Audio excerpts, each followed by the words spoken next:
అందరికీ మరణాత మహిమస్వరం కార్యక్రమం వీక్షిస్తున్న దేవుని బిడ్డలైన మీ అందరికీ వందనాలు.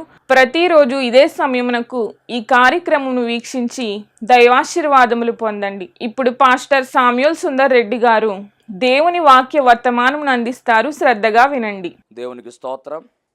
అందరికీ మరణాత. దేవుడు మనకు అనుగ్రహించినటువంటి ఈ ప్రాముఖ్యమైన సమయంలో కొద్ది నిమిషములు దేవుని వాక్యాన్ని ధ్యానించుకుందాము. దేవుని వాక్య భాగాన్ని చదువుకుందాము. యోహాను సువార్త 14వ అధ్యాయము 6వ వచనం. యేసు నేనే మార్గమును సత్యమును జీవమును నా ద్వారానే తప్ప ఎవడును తండ్రి యొద్దకు రాడు. చిన్న ప్రార్థన చేసుకుందాము. మహాపరిశుద్ధుడా, మహిమగల దేవా, నీ ఘనమైన నామానికి వందనాలు, స్తోత్రాలు, స్తుతులు చెల్లించుకొనిచున్నాము. కొద్ది నిమిషములు ప్రభువా నాయన, నీ బిడ్డలతోనూ నాతోనూ మీరే మాట్లాడమని, మీ మహిమ కార్యాలను ప్రభువా నీ బిడ్డల పట్ల ఘనమైన రీతిలో జరిగించుమని, నీ సాక్షులుగా నీ బిడ్డలు నిలవబెట్టుకుని నడిపించుకోమని, పెండ్లి కుమారుడుగా రానయ్యున్న యేసు క్రీస్తు వారి నామములో అడిగి వేడుకొనిచున్నాం పరమ తండ్రి, ఆమేన్. దేవనామమున మీ అల్లరకు శుభములు కలుగునుగాక, ఆమేన్. చదవబడినటువంటి లేఖన భాగము చాలా ప్రాముఖ్యమైనటువంటి భాగము.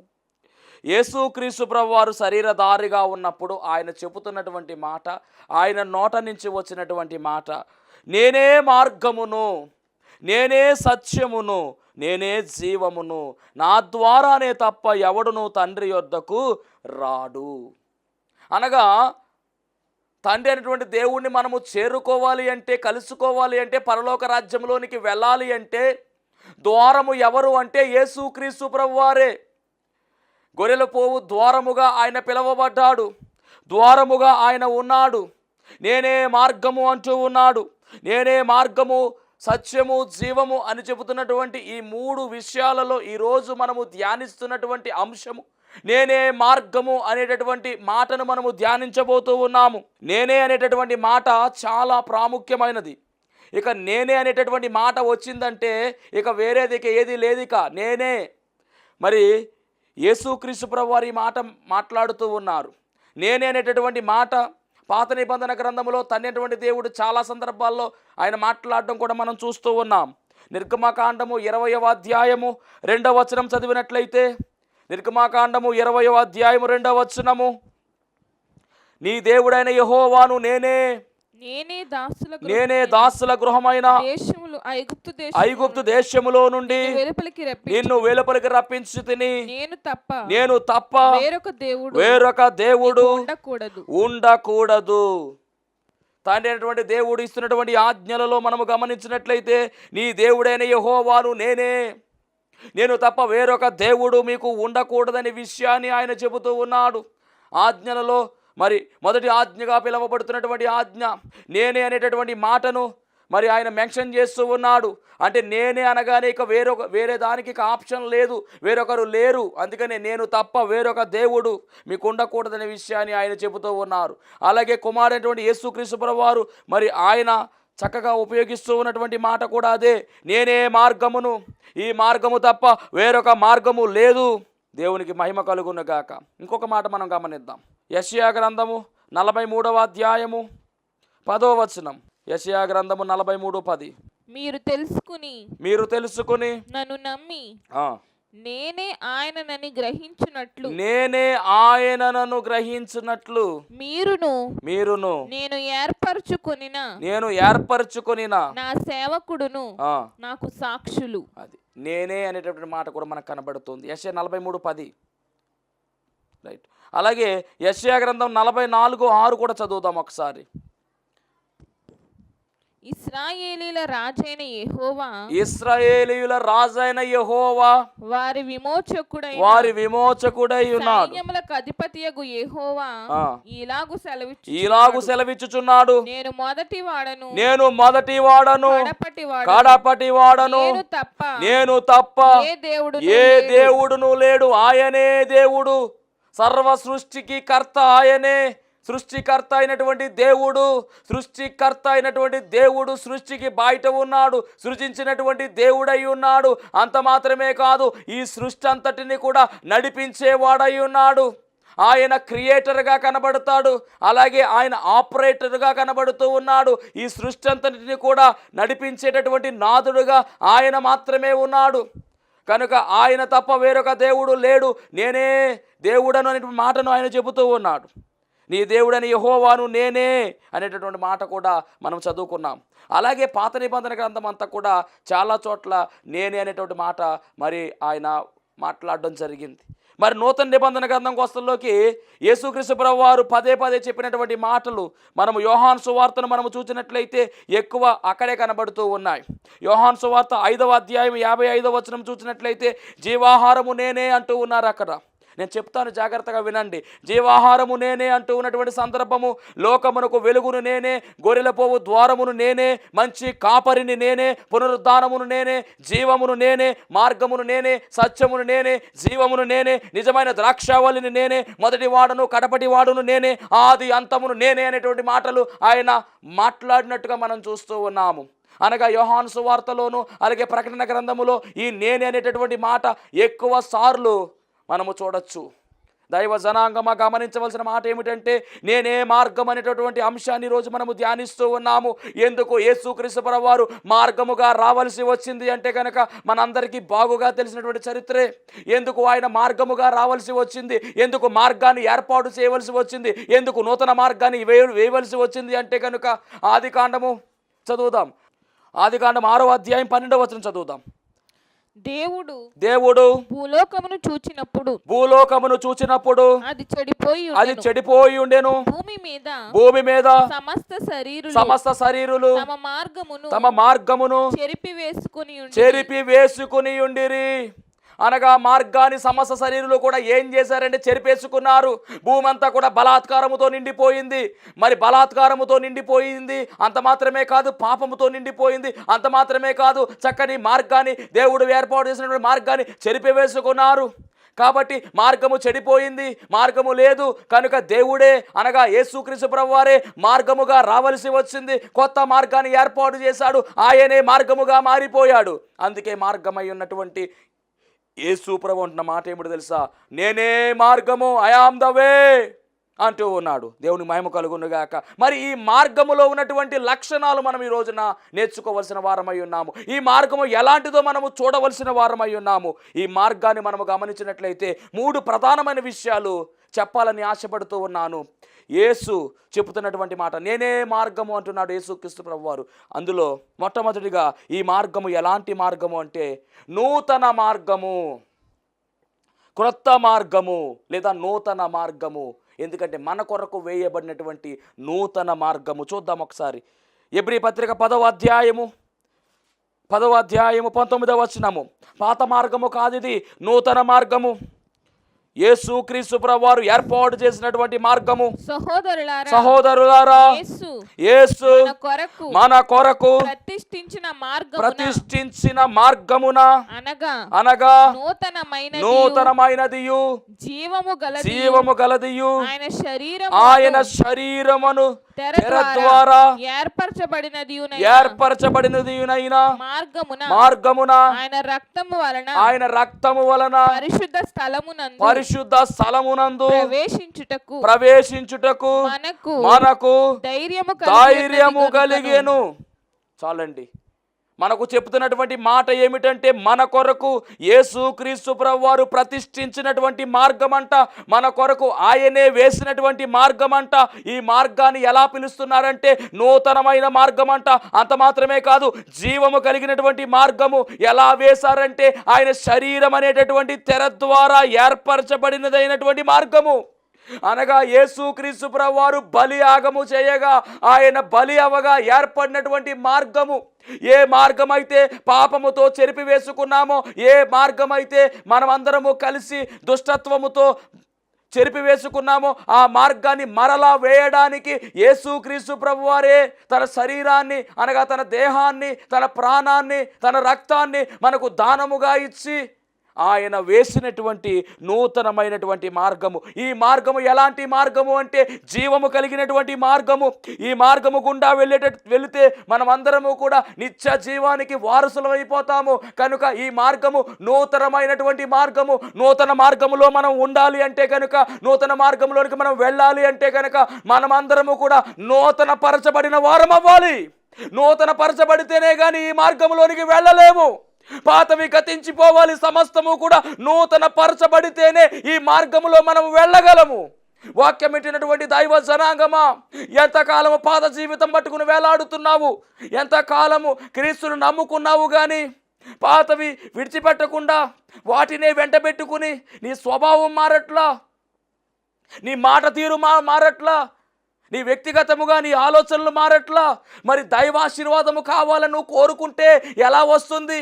దేవుడు నన్ను ఆశీర్వదించాలని నువ్వు అనుకుంటూ ఉంటే నీ స్వభావం మారకుండా, నీ వ్యక్తిగత పరిస్థితి మారకుండా, దేవునికి దగ్గర కాకుండా మరింత దూరం వెళ్ళిపోతూ ఉంటే నిన్ను ఎవరు ఆశీర్వదిస్తారు? కాబట్టి నూతన మార్గంలోనికి వచ్చినటువంటి నీవు పాతవన్నీ కూడా విడిచిపెట్టేయాలి. పాత జీవితాన్ని విడిచిపెట్టేయాలి. మారు మనసు పొందుకుని పరిపూర్ణముగా యేసుక్రీస్తు ప్రభువారిని హత్తుకుని జీవించే తత్వములోనికి నీవు వచ్చినట్లయితే అప్పుడు నీవు ఖచ్చితముగా నూతన మార్గములో ఉన్నట్లే. నీ జీవితంలో నూతన కార్యాలు చేయబడతాయి, ఆశ్చర్య కార్యాలు జరుగుతాయి, అద్భుతాలు జరుగుతాయి. బలమైన రీతిలో, ఘనమైన రీతిలో దేవుడు నిన్ను సాక్షిగా వాడుకుంటాడు. పైకి ప్రార్థనే కానీ లోపల నీ పద్ధతి ఇంకా మారలేదని ప్రభు ఈ యొక్క వాక్యము ద్వారా నిన్ను హెచ్చరిస్తూ ఉన్నాడు. వాక్యం వింటున్నటువంటి దైవ జనాంగమా, నూతన మార్గములో ఉన్నాము. నూతన మార్గములో ఉన్నామంటే సరిపోదు, నీ జీవితంలో నూతనము ఉండాలి. ప్రభు పట్ల నీవు నూతనమైనటువంటి కార్యాలు చేయగలగాలి. పాత జీవితంలో ఉన్నటువంటి భయంకరమైనటువంటి పాప లక్షణాలన్నీ కూడా మనము విడిచిపెట్టాలి. ఈ మార్గము నూతనమైనటువంటి మార్గము. ఎవరైతే నూతన పరచబడతారో వారు మాత్రమే ఈ మార్గములో నిలవబడగలరు. ఈ మార్గము గుండా వెళితేనే పరలోక రాజ్యములోనికి చేరగలుగు. కాబట్టి చాలా జాగ్రత్తగా మనం ఉండాలి. ఈ మార్గం అండి ఎలా పడితే అలా రాలేదండి. నా ప్రభువు అనగా మనము సేవిస్తున్నటువంటి దేవుడు తన ప్రాణాన్ని పెట్టగా, తన రక్తాన్ని చిందించగా, తన దేహమంతా కూడా ఒలవబడగా, తన దేహమంతా కూడా దున్నబడగా ఏర్పడినటువంటి మార్గం ఇది. అంత కష్టపడి తన ప్రాణాన్ని పెట్టి రక్తాన్ని చిందించి మన కొరకు ఏర్పాటు చేసిన మార్గములో మనము ఎలా పడితే అలా ఉండకూడదు. నూతన మార్గములో మనము కూడా నూతనముగానే జీవించాలి. ఆయన కొరకు మండేటటువంటి వారముగా మనమందరము కూడా పని చేయవలసిన వారమై ఉన్నాము. దేవునికి మహిమ కలుగును గాక. కాబట్టి ఇంకో వచనాన్ని చూపిస్తాను. 2 కొరింథీ పత్రిక, పౌలు గారు రాస్తున్నటువంటి 2 కొరింథీ పత్రిక 5వ అధ్యాయం 17వ వచనం. ఈ మార్గములో ఉన్నటువంటి వారందరూ కూడా ఎలా ఉండాలంటే నూతనముగా ఉండాలని చెబుతూ ఉన్నారు. కాగా ఎవడైనను క్రీస్తునందున్న ఎడల వాడు నూతన సృష్టి, పాతవి గతించెను, ఇదిగో క్రొత్తవాయెను. సమస్తమును దేవుని వలననైనవి, ఆయన మనలను క్రీస్తు ద్వారా. చాలండి. ఏదేమైనా కానీ సమస్తము క్రొత్తవైపోవాలి. నూతన మార్గం ఏర్పరిచారు. నూతనంగా మనం అందరం కూడా అందులోకి వెళ్ళాలి. మరి నూతనంగా వెళ్ళడం అంటే ఎఫెసీయులకు రాసిన పత్రికలో ఈ మాట మనం చూడొచ్చు. ఎఫెసీయులకు రాసిన పత్రిక 4వ అధ్యాయము 23వ వచనం. 4వ అధ్యాయం 23వ వచనం. యథార్థమైన భక్తి గలవారు మీ చిత్తవృత్తి యందు నూతన పరచబడిన వారై నీతియు యథార్థమైన భక్తియు గలవారై అదండి దేవుని పోలికగా సృష్టింపబడిన నవీన స్వభావమును ధరించుకొనవలెను. నీవు నూతన మార్గంలో నిలవబడాలంటే, నీవు నూతన మార్గంలో నడవాలి అంటే కనుక నవీన స్వభావాన్ని ధరించుకోవాలి. ఈ నవీన స్వభావము ఎవరిది అంటే కనుక క్రీస్తు ప్రభువుదే. క్రీస్తును పోలినటువంటి నవీన స్వభావాన్ని నీవు ధరించుకుంటేనే ఈ నూతన మార్గంలో నిలవబడగలవు, నడవగలవు. దేవునికి మహిమ కలుగును గాక. ఎలా పడితే అలా కుదరదు. ఈ మార్గములో, నూతనమైనటువంటి మార్గములో నీవు నూతన పరచబడి వెళితే అది శ్రేష్టమైనటువంటి మార్గంగా వెళ్ళిపోతుంది. దేవుని మహిమ కలుగును గాక. హల్లెలూయా. దీనికి మనం గమనించినట్లయితే కనుక మరి ఇలాంటి మార్గము, పరిశుద్ధమైనటువంటి మార్గమును కూడా మరి కీర్తనకారుడు చెబుతూ ఉన్నాడు. అవును, ఒకప్పుడు మన జీవితము పాప జీవితమే. ఒకప్పుడు మన జీవితము ఎందుకు పనికిరానటువంటి జీవితమే. ఒకప్పుడు మన జీవితము చాలా క్రూరమైనటువంటి జీవితమే, ఘోరమైనటువంటి జీవితమే. ఎంత ఘోర పాపినైనా కానీ క్షమించే గొప్ప దేవుడు, ఎంత ఘోర పాపినైనా కానీ మన్నించేటటువంటి దేవుడు మనము సేవిస్తున్నటువంటి దేవుడు. మరి ఇప్పుడు మొత్తం అంతా కూడా మనం మారిపోయాము కాబట్టి మనల్ని దేవుడు ఏం చేస్తాడంటే నూతన పరచబడినటువంటి మనల్ని నూతన మార్గంలో పెట్టేశాడు. ఇప్పుడు ఆ నూతన మార్గంలో మనం ఉంటే కనుక ఆశీర్వాదాలు వస్తాయి. నూతన మార్గంలో మనం వెళ్తూ ఉంటే కనుక ఖచ్చితముగా మరి పరలోక రాజ్యంలోనికి మనము చేరిపోగలుగుతాం. దేవునికి మహిమ కలుగునుగాక. ఇంకొక మాట చదువుకుందాం. రోమాపత్రిక 8వ అధ్యాయము 28వ వచనం. పౌలు గారు రోమీలకు రాసినటువంటి పత్రిక 8వ అధ్యాయం 28వ వచనం. దేవుని ప్రేమించు వారికి అనగా ఆయన సంకల్పము చొప్పున పిలువబడిన వారికి మేలు కలుగుటకై సమస్తమును సమకూడి జరుగుచున్నవని. అదండి, మనమందరము కూడా పిలవబడినటువంటి వారమై ఉన్నాము. ఆశ్చర్యకరమైన తన వెలుగులోనికి పిలవబడి ఆయన యొక్క గుణాతిశయములను ప్రచురము చేయబడవలసిన వారమై ఉన్నాము.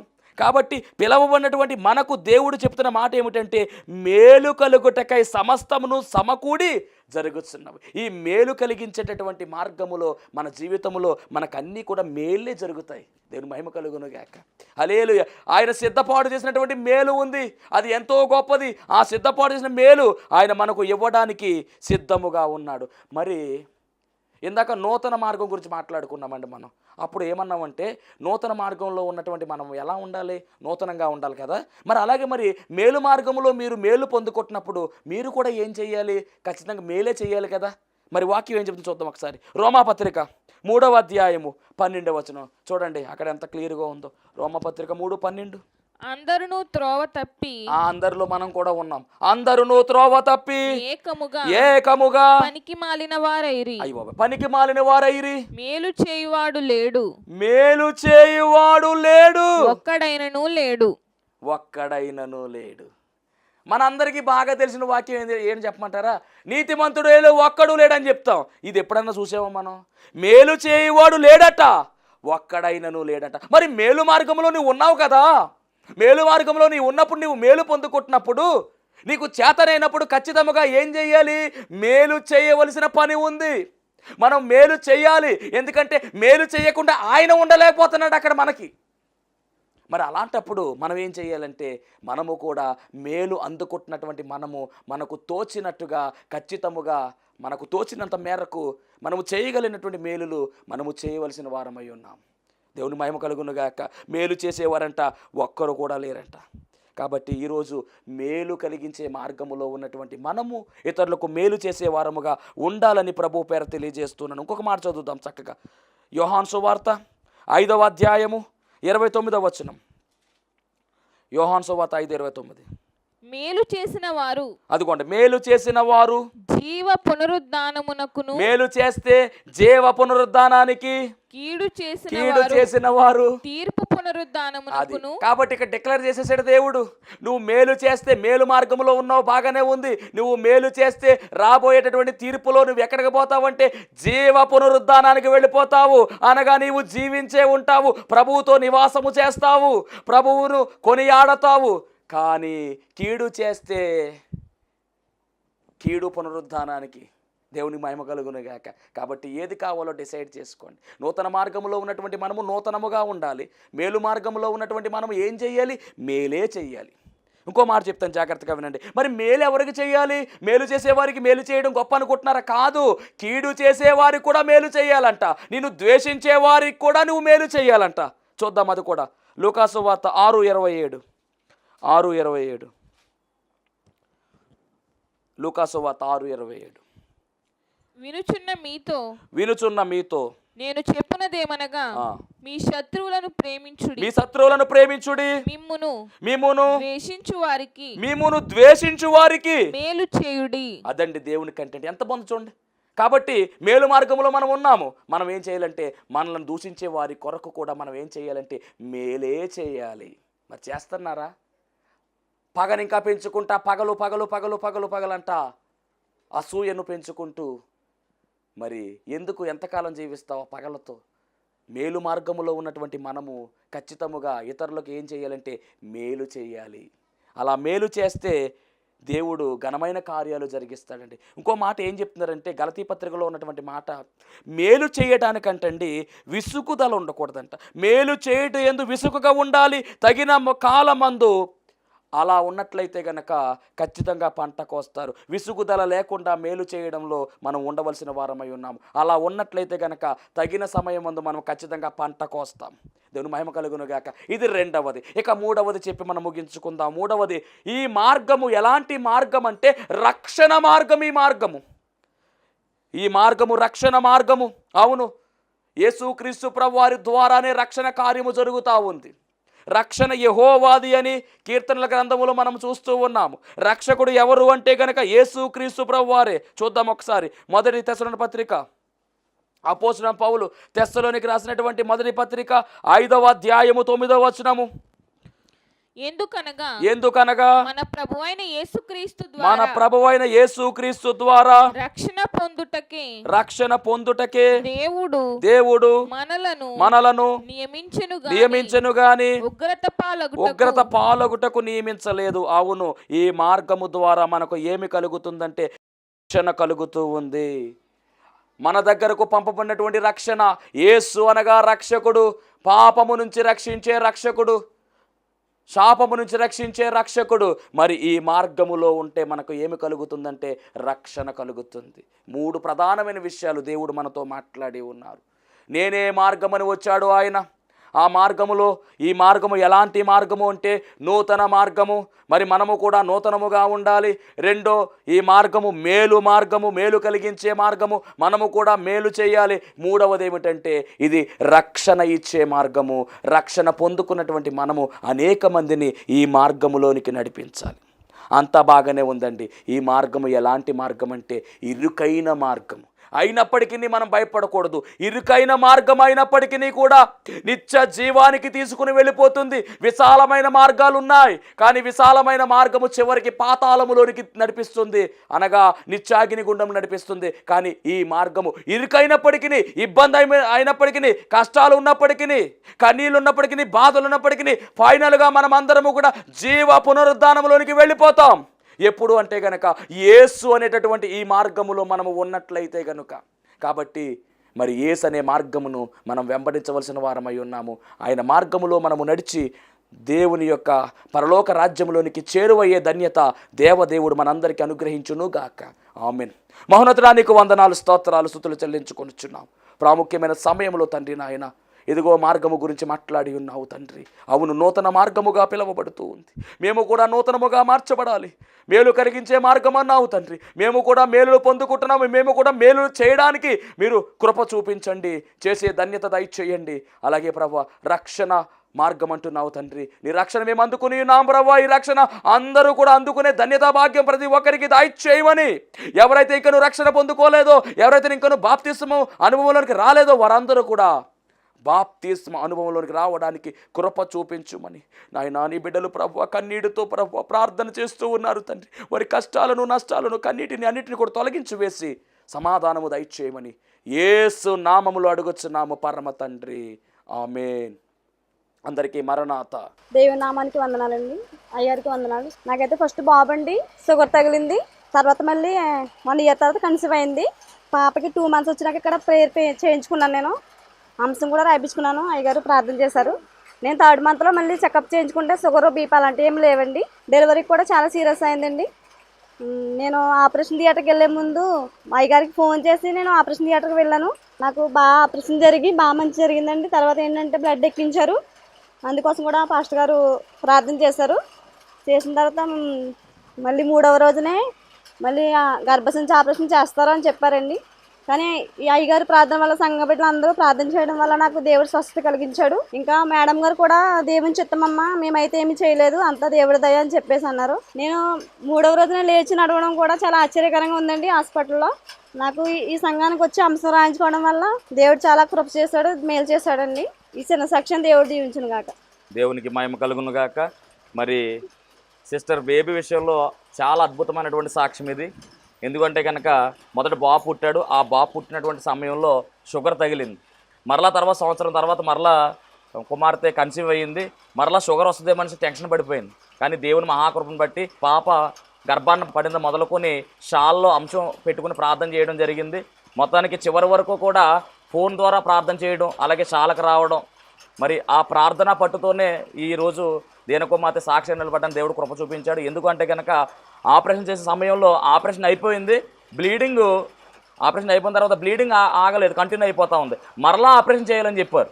చాలా టెన్షన్ పడ్డారు, బ్లడ్ తక్కువ అయిపోయింది, బ్లడ్ కోసం తిరిగారు, ఎక్కడ దొరకలేదు. అలాంటి కష్ట సమయంలో దేవుడు మరి కృపను చూపించి ఈ షాల యొక్క ప్రార్థన అంతా కూడా దేవుడు అంగీకరించి ఆలకించి మొత్తానికి మరి ఒకసారి ఆపరేషన్ పడకుండా దేవుడు చక్కగా తల్లిని బిడ్డని ఇద్దరిని కూడా క్షేమంగా ఈ సాల్లోకి నడిపించి ఈరోజు మన మధ్యలో సజీవ సాక్షులుగా నిలబెట్టాడు. నా యేసుకే మహిమ కలుగును గాక, ఆమేన్. మరణాత మహిమ స్వరం అనేటటువంటి ఆధ్యాత్మిక టీవీ కార్యక్రమాన్ని వీక్షిస్తున్నటువంటి మీ అందరికీ కూడా నా ప్రత్యేకమైన వందన మరణత తెలియజేస్తూ ఉన్నాను. దేవుడు అనుగ్రహించినటువంటి ఈ కార్యక్రమం ద్వారా మీరందరూ కూడా ఎన్నో మేలులు పొందుకున్నట్టుగా మరి మేము వింటూ ఉన్నాము. అందరూ కూడా ఫోన్ కాల్ చేస్తూ ఉన్నారు. ప్రార్థన అవసరతలో ఉన్న వారందరూ కూడా ఫోన్ చేసి ప్రార్థన చేయించుకుంటున్నారు. చాలా సంతోషము. అందరూ కూడా మేలు పొందుకున్నట్టుగా మరి మీరు తెలియజేసిన సమాచారం బట్టి మేము చాలా సంతోషిస్తూ ఉన్నాము. ఈరోజు ఒక ప్రత్యేకమైనటువంటి అంశాన్ని మీతో మాట్లాడాలని నేను మీ ముందుకు వచ్చి ఉన్నాను. అదేమిటంటే, దేవుడు తన మహాకృపను బట్టి సేవా పిలుపు నాకు ఇచ్చి అన్నిటినీ విడిచిపెట్టి తను రమ్మనడం జరిగింది.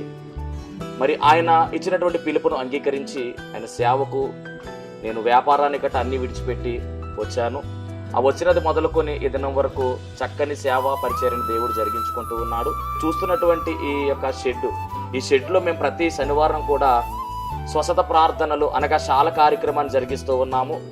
1 సంవత్సర కాలం పాటు ఎలాంటి అడ్డు ఆటంకము లేకుండా చక్కని రీతిలో మరి ఈ శాల కార్యక్రమం జరుగుతూ ఉంది. దీని యజమానుడు మరి ఎలాంటి అద్దె కూడా మన నుంచి తీసుకోకుండా మరి ఫ్రీగానే ఈ కార్యక్రమాన్ని జరిగించుకోవడానికి ఆయన ఇచ్చి ఉన్నారు.